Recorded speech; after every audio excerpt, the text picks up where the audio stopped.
Xushta'm va Yangi yil dasturxonining ajralmas qismi bo'lgan mandarinlarni hamma yaxshi ko'radi.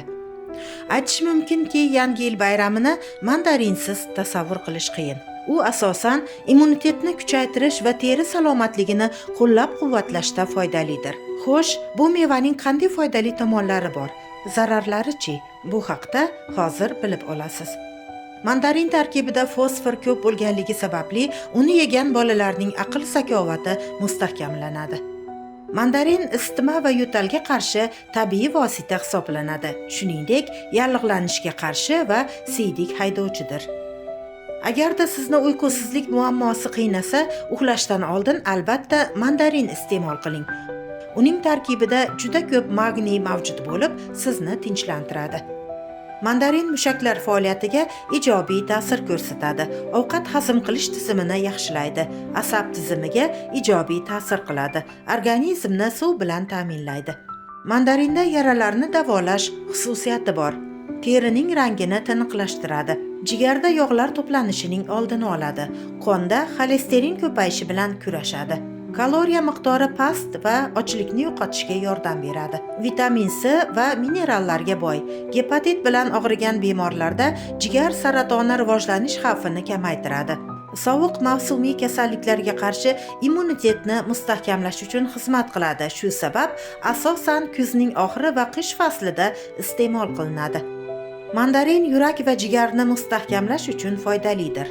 Bu meva qandli diabetga shifo, chunki po'stlog'ining qaynatmasi qonda qand miqdorini pasaytiradi. Uni tayyorlash uchun 3 dona o'rta kattalikdagi meva po'stlog'ini 1 litr suvda 10 daqiqa qaynatishingiz kerak. Tayyor qaynatma muzlatgichda saqlanadi. Undan har kuni ertalab va kechqurun yarim piyoladan ichib turiladi. Shuningdek, bu damlama o't suyuqligi chiqishini tezlashtiradi. Po'stlog'ining o'zini chaynash esa og'izga yoqimli hid beradi. Bu mevani iste'mol qilish terining holatiga ijobiy ta'sir qiladi, chunki askorbin kislotasi kollagen sintezini faollashtiradi. Bu uni mustahkam va elastik qiladi. Shuningdek, suyaklar, paylar, tirnoqlar va sochlarni mustahkamlaydi. Mandarinlar tez qarish jarayonini sekinlashtirishi mumkin. Xullas, mandarinlar ovqat hazm qilish tizimining ishlashiga hissa qo'shadi, metabolizmni yaxshilaydi va vaznni kamaytiradi. Biroq miqdorga rioya qilish muhimdir. Gastroenterologlar bir kunda 3 tadan ortiq mandarin iste'mol qilish, ayniqsa uni och qoringa yeyishni tavsiya etmaydilar.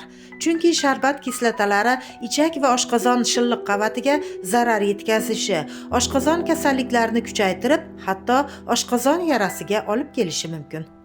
Mandarinni noto'g'ri iste'mol qilish ko'richakni keltirib chiqaradi. Ruxsat etilgan normalar.